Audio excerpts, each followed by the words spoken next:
Olá, olha, agora eu vou dar dois motivos, duas justificativas para estar criando o Laboratório Clínico de Investigações Animistas. Primeiro, eu sou Juliana, sou psicóloga clínica e para eu poder explicar essas duas justificativas, dar essas duas justificativas, eu vou precisar contar um pouquinho da minha história clínica e também como pesquisadora. Bom,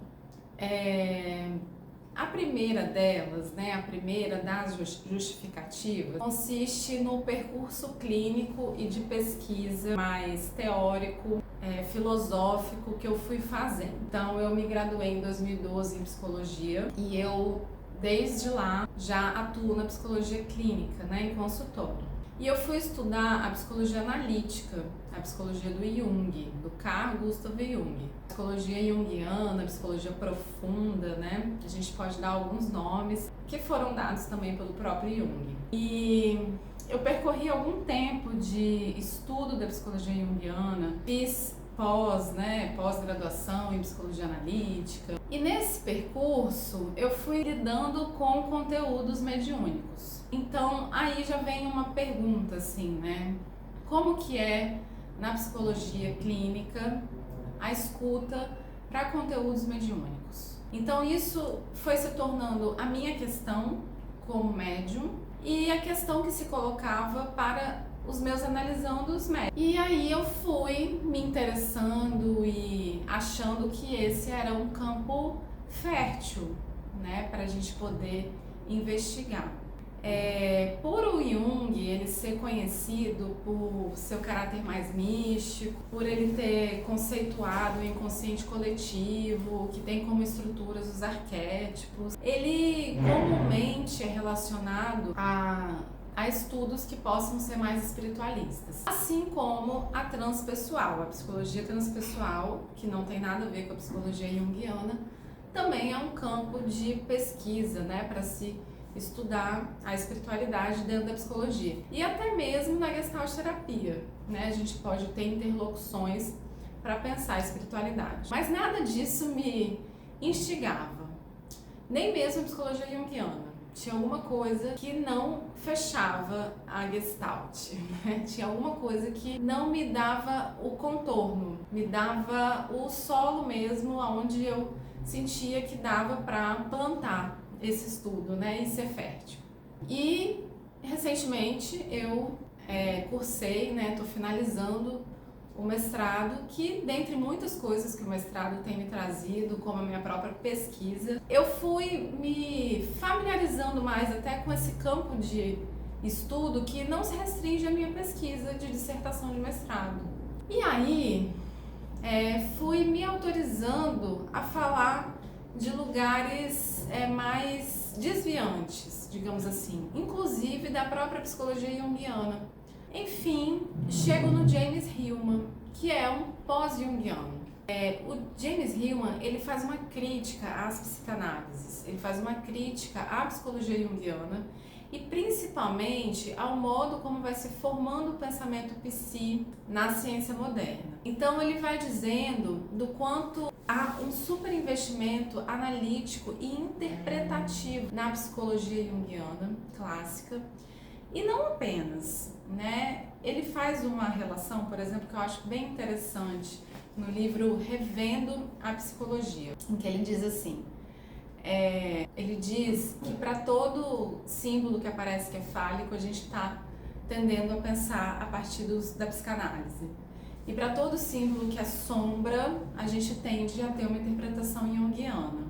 O Hillman ele vai desviar dessa lógica interpretativa, apressada de se entender os símbolos em análises constantes. Aí eu começo a conseguir dar mais contorno para essas experiências sobre as quais eu vinha me debruçando.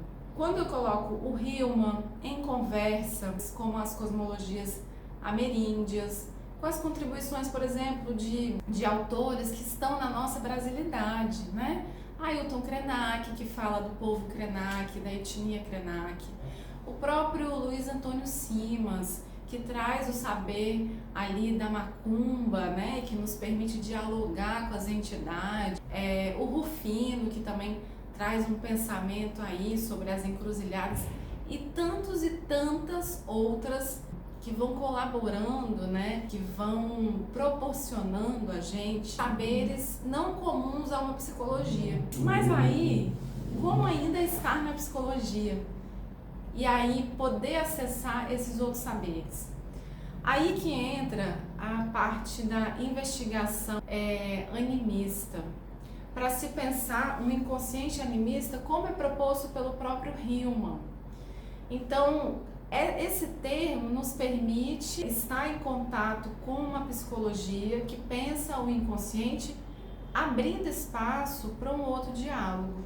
Então, a partir disso, eu tenho essa justificativa, né, que é um tipo de investigação que não está dada, mas que me interessa muito, né, independente até do mestrado. Estou falando de uma pesquisa em paralelo, né, e que atravessa todo o meu percurso como psicóloga, como clínica, como mulher também. A segunda justificativa já diz respeito a uma outra questão, não tão filosófica, não tão técnica. O fato de eu estar rodeada de pessoas que têm experiências mediúnicas com muita facilidade. Em geral, mulheres, mas não apenas. Então, foi acontecendo porque no meu percurso esse campo de pesquisa foi ficando tão dado, tão espontâneo, que eu comecei a ficar rodeada de pessoas que, enfim, vivem essa sensorialidade outra, né? E eu tenho aí esse campo de gente que está se debatendo e lidando com essa outra sensorialidade, com essa mediunidade, sejam pessoas que estão dentro de um terreiro ou não, porque não necessariamente esse tipo de experiência extrasensorial com um estado não ordinário de consciência e que não precisa ser provocado pela utilização de alguma substância, enfim, isso não precisa acontecer só dentro de um terreiro, né? Eu tenho um percurso aí também de pesquisa sobre o ecofeminismo, sobre mulheres que vivenciam a espiritualidade de uma forma autônoma. Então, cada vez mais essas mulheres, e não apenas, vão relatando experiências muito intensas nesse campo da extrasensorialidade. E aí, eu vou tendo o Hillman aqui do meu lado e outros autores e autoras, como ainda a brasileira Sueli Ronick, que vem aí de um percurso aprofundado de estudo da esquizoanálise com Deleuze e com Guattari. E aí, com essa linha, né, teórica, filosófica, que envolveu o meu mestrado, a gente vai tendo alguns recursos para poder pensar que é muito interessante acessar essa extrasensorialidade, mas é muito importante também que a gente esteja atentos e atentas às capturas pelos mecanismos de poder que vão adentrar justamente esse lugar sensível, esse lugar intuitivo. Então, não apenas, né, a nossa brasilidade está falando disso, né? Isabelle Stangers e Philippe Piguet-Guinet, eles têm uma obra muito interessante também que fala sobre a feitiçaria do capitalismo e como que ele vai adentrando justamente essa capacidade que a gente tem de fazer magia. Então, é justamente nessa interlocução desses dois campos de inquietação, de um lado a psicologia como vai se formando e vai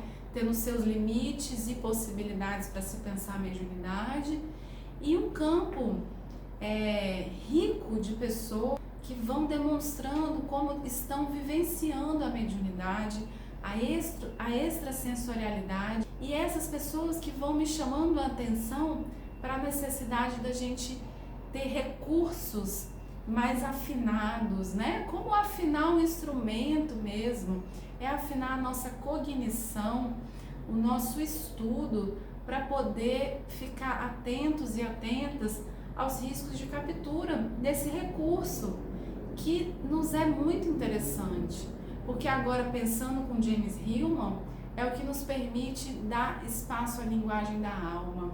E pensando com outras cosmovisões, é o que nos permite uma conexão, uma composição, para falar com Stan Getz, né? Uma composição com o planeta, com Gaia, outra, que não uma que consinta com a destruição, com o abuso, com os mecanismos de poder, de inferioridade e superioridade. Então, são esses dois campos em interlocução, né, que vão me inquietando e que são motivadores para a criação desse laboratório clínico de investigação animista.